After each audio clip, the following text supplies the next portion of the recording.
Okay, so let's see how the VAT affects the customer. It should be in your textbook on page 201. So I've broken it down as it is in your textbook. I'm just going to give it a little bit less detail, see if it makes more sense for you. So the first person or entity that comes into play is your producer.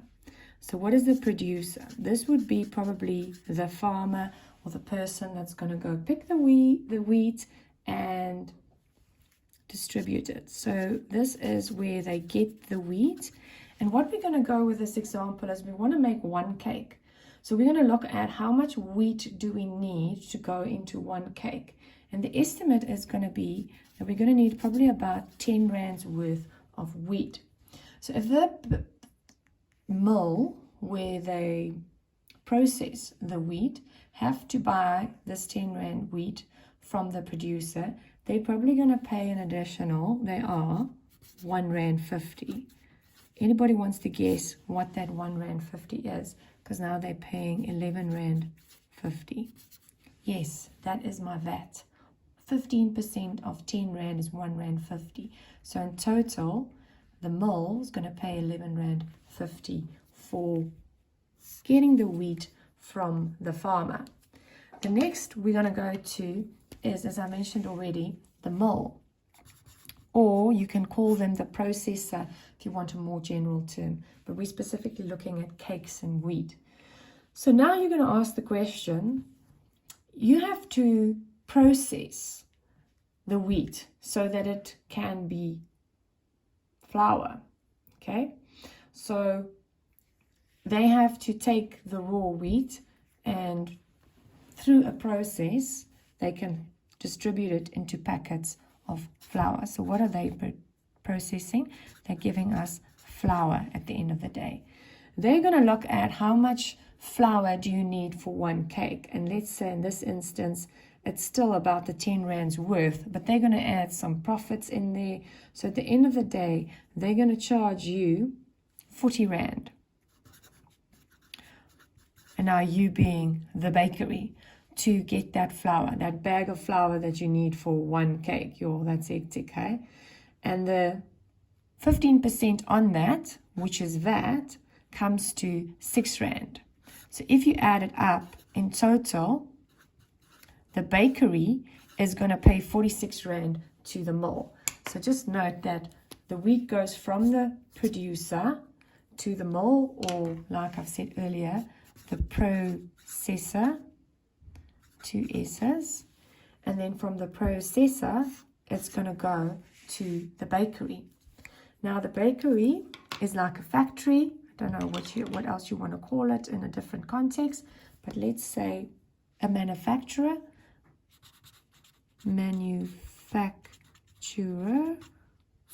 or the factory, whatever. And in this instance, what are they going to produce? They are actually going to produce the cake. They're going to make the cake with that flour. Now they've used that flour, and then they're going to see, okay, how much could we sell this cake for?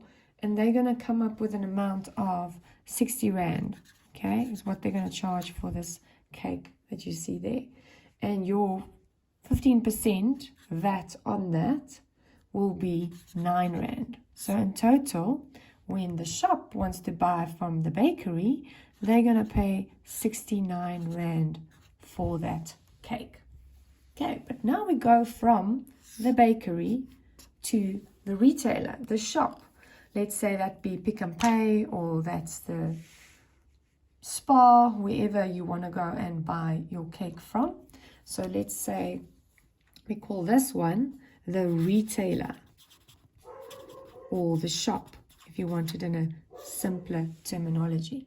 So what's happening here, we're still sticking with a cake. So the cake will be on the shelves here. And we're just going to look at the prices.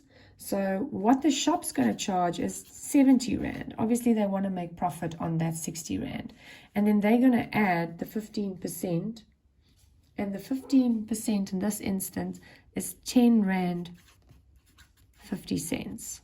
Okay, so you are looking at 80 rand and 50 cents for the cake.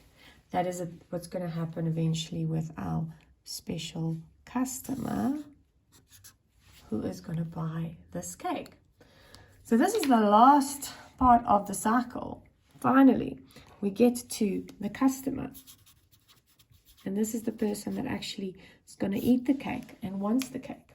So the customer is still a cake. So what you're buying in essence stays the same.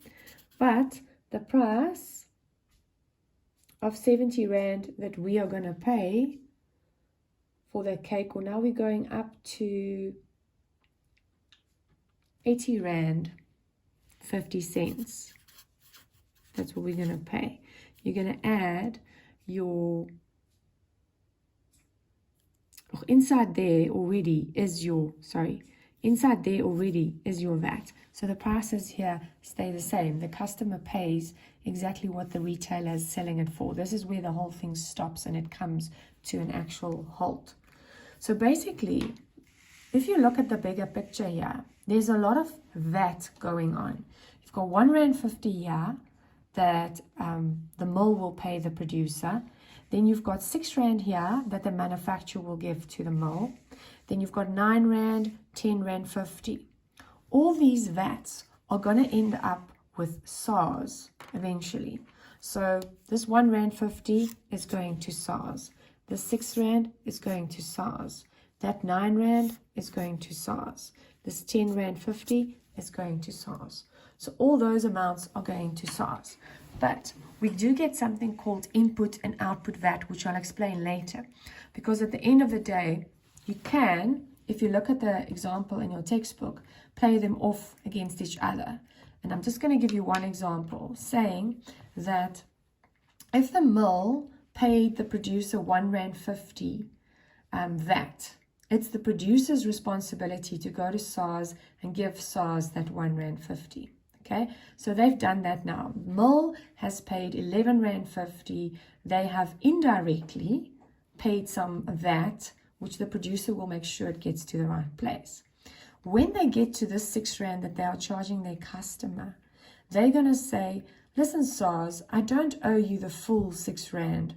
Actually, because I've paid R1.50 for the same item, the same wheat, already, indirectly, they say it's going to be 6 Rand minus R1.50. And that's what we're going to pay SARS from the mill's point of view.